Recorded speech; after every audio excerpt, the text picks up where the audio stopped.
Yeah, I'm stuck in the house, so I'm making a bunch of videos. It's real cold outside, so let's talk about things that make me happy.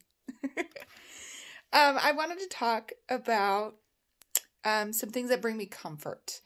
And I want to talk about it not because I think that these are things that everyone should do, although if you want to try some of the things that I do, great.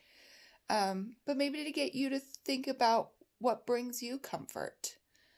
Because no matter what you're going through, there's always something that brings you comfort, something that makes you feel better, even slightly. And so take this opportunity, I guess, to think about what makes you feel comforted, what makes you happy. So the biggest thing that brings me comfort in this time and throughout my whole life is people. And I'm sure that it's that way for a lot of people. And I also know how hard it can be to deal with people sometimes, but in general, the thing that brings me the most comfort in this life is people. Whether it's my family, they bring me a ton of comfort. My husband, who's with me all the time and is the most understanding man in the world, brings me a ton of comfort. My friends, I've reconnected with a lot of friends through this journey, and that has been really cool. And I've really taken the time, because when the world first finds out that you have cancer, everyone under the sun contacts you constantly, pretty much. And as time goes on, that kind of dwindles a little bit, which is okay. That's life. I mean, people can't be looking to talk to me all the time, especially people that, I'm not even that close to.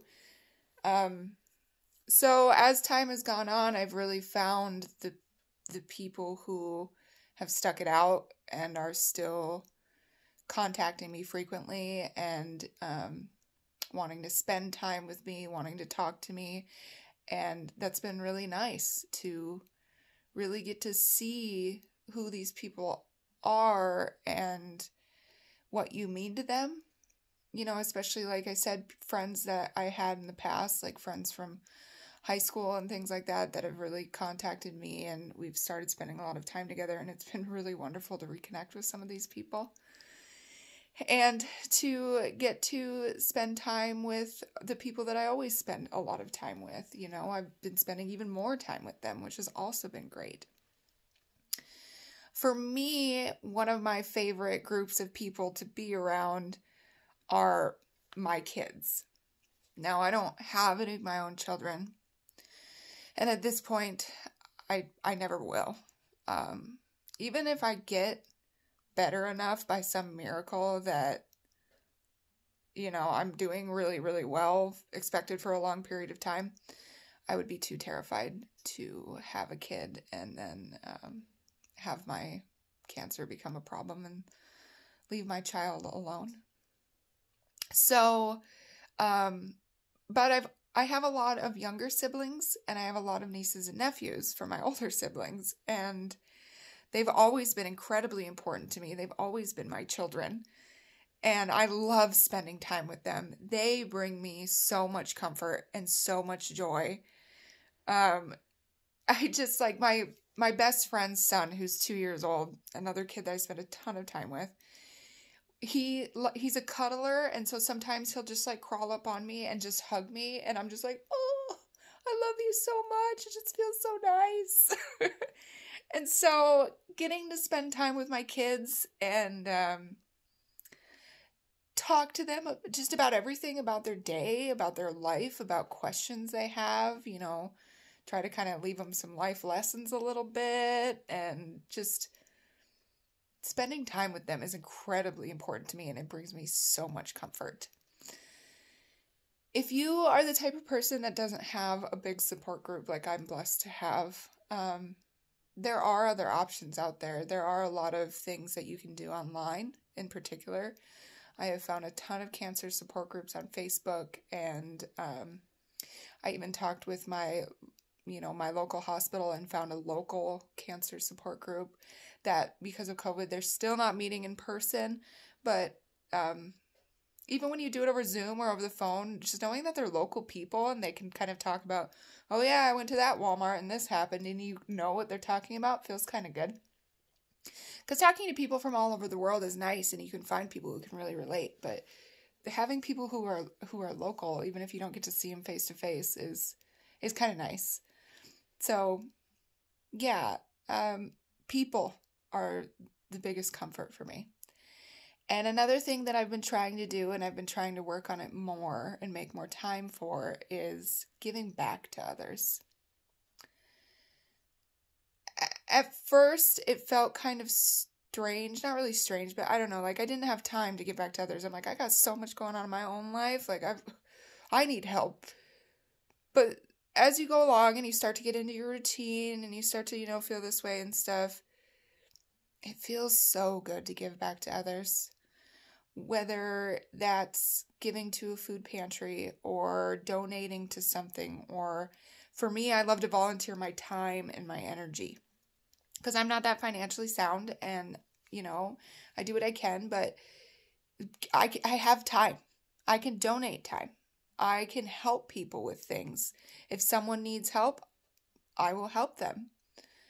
Or another thing that brings me a ton of comfort is crafting. I love to paint. I love to make things with clay. And I've been trying to find like new things to do. So I've been thinking about, it'd be a good idea to learn how to knit or crochet, and then you can make blankets to donate to your local homeless shelter or even your local animal shelter. I know when I adopted my cat, he came with a little knitted blanket that someone had made, a bunch of them, and each animal in the shelter got a little knitted blanket, and I thought that was so cute. Ironically, my cat wants nothing to do with that blanket, but I thought the idea of that was so nice, and I'm sure a lot of animals do. So giving back to people is huge. It gets you out of your own head. It gets you out of your own drama, your own stuff, and makes you think about other people and realize that other people have problems. And yeah. So yeah, people and giving back to them is great. The next biggest thing that gives me comfort is my faith. I am a Christian, and I was really involved in the church as a child. I went to church twice a week, Sundays and Wednesdays, and I loved every minute of it. Well, I had a situation where it was a youth group leader who, when a family member of mine died, I went to them for guidance and for support, and they really weren't very supportive about it, and they kind of made me feel bad. And basically, the gist of it is that this one person made me stop going to church, and I do regret that. And like I said in my previous video, I've been working really hard since my diagnosis to get back into my faith. And I've thought about it a lot, and I've realized that I never really lost my faith. I still knew that God was there and that Jesus was there. I just let other people ruin it for me. And I hate that happened, but like I said, I'm really working on bringing it back up. And it's been so comforting to me. I read my Bible in the morning while I'm eating breakfast, and it seems like almost every day, whatever passage I'm reading in the Bible just hits home. Whatever I'm feeling that morning or whatever happened to me the night before, it's like the answer is there, and it's so comforting, and it's so peaceful. So I've been doing a lot of Bible reading, and I've really been enjoying that. The next thing for me is exercising. I've been falling off the wagon a little bit this last week. I've been busy. It's been cold out, the excuses. But exercising feels so good because it reminds you that you're still in control of your body in some way. Even when I exercise to the point where I'm sore and I'm like, ooh, my arms hurt today, my legs hurt from my workout yesterday. I'm like, no, that's a good thing. That's nice that they hurt. That is pain that is positive pain. And obviously exercising is good for anyone and everyone. But like I said, getting that reminder that you're still in control of your body is huge. That this body is still mine, and I can do things with it. And there are even some days when I don't have very much energy, or I don't know what everyone's situation is. You may not be able to exercise a lot, but even doing things like gentle yoga or just stretching, just general stretching it out, and oh yeah, see, I'm stiff. And just getting back into your body and feeling it. Give yourself a little massage. You can reach back and massage your shoulders, because I know I hold all my tension in there, and massage your own feet. That's an easy one to do. So if you don't have someone else to give you a massage, give yourself one. And exercise. Trust me, it kind of sucks at the beginning, but it really feels good. Another big thing is practicing mindfulness. Now, there are 8,000 different things out there that will teach you how to practice mindfulness, books, YouTube videos, whatever. Try them. Try a few. Try meditating. The easiest thing for me to practice mindfulness, and mindfulness is just being present in the moment, is when I'm doing some day-to-day self-care things. So like brushing my teeth. When you brush your teeth, think about the sensations that you have in your different senses as you're brushing your teeth. And that's being mindful. So I think I can feel the brush on my teeth. I can taste the toothpaste. I have got an electric toothbrush, so I can hear the buzzing.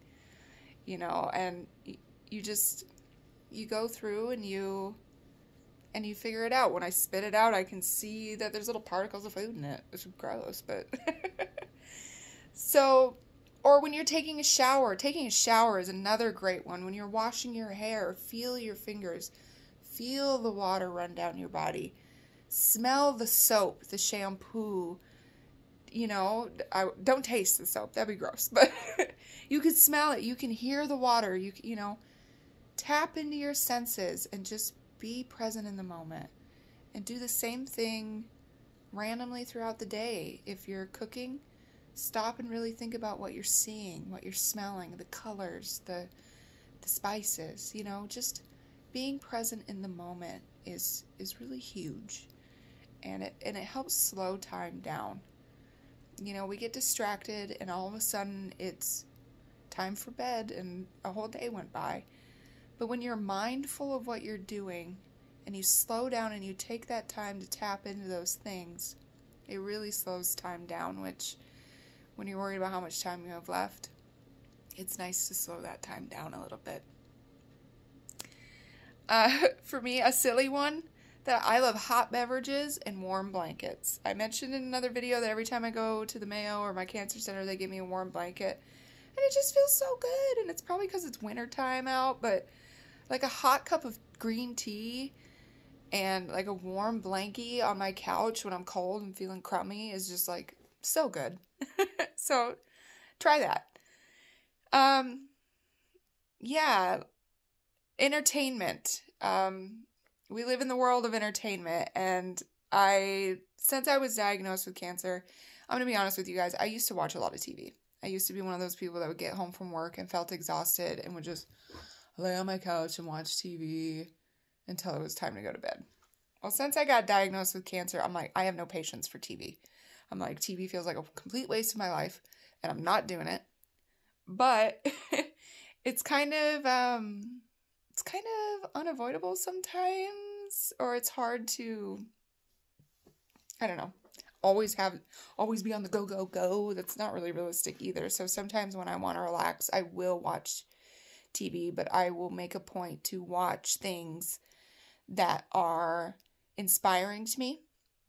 Like recently, I've just finished watching the first season of The Chosen, which is on a separate app. You just look up The Chosen, and it is a show about the life of Jesus Christ, and it is so good. I've been recommending it to everybody. Even if you're not overly religious, it's still just a good show to watch. So check it out. It's really good. I've been watching that, or I'll go through and I'll rewatch some of my favorite movies that I know bring me comfort. Mostly stupid comedies that I've always loved. Like some of my favorites are like Grandma's Boy. If you've never seen that movie is hilarious. A lot of things that I used to like watch in high school and stuff when I was younger, and but are always so funny, and I'll still quote them or whatever, and I'll go back and watch those again, because I know I enjoy them and they bring me comfort.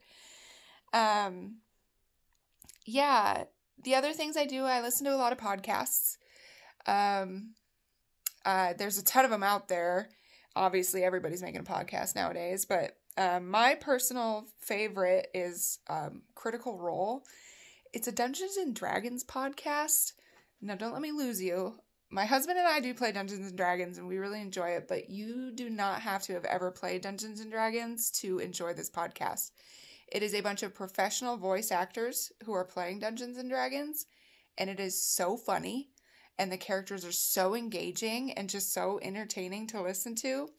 So sometimes when I'm cooking or when I'm cleaning or whatever, I'll just have that on in the background, and I'll just be laughing because they're saying something funny or doing something so ridiculous. I also watch a lot of YouTube videos.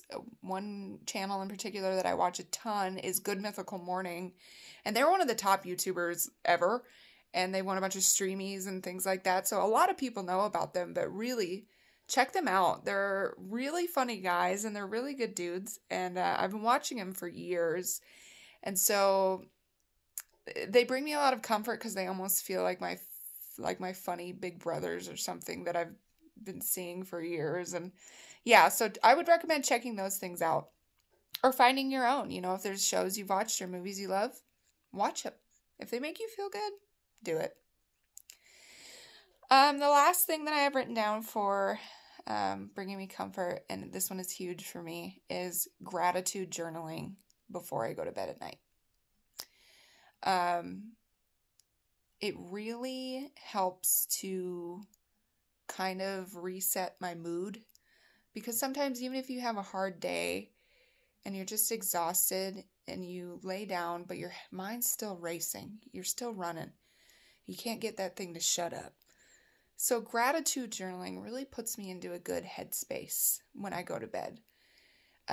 You can start out simple. I've got my journal here that I always write in, and I just keep my little pen shoved in the page where I'm at and write in it every night. And I like funky colored pens, so that's another easy little way to make myself a little happier. Write it in a funky colored pen, and you could start out easy. Just take a notebook, and at night before you go to bed, write down 3 things you're grateful for that day.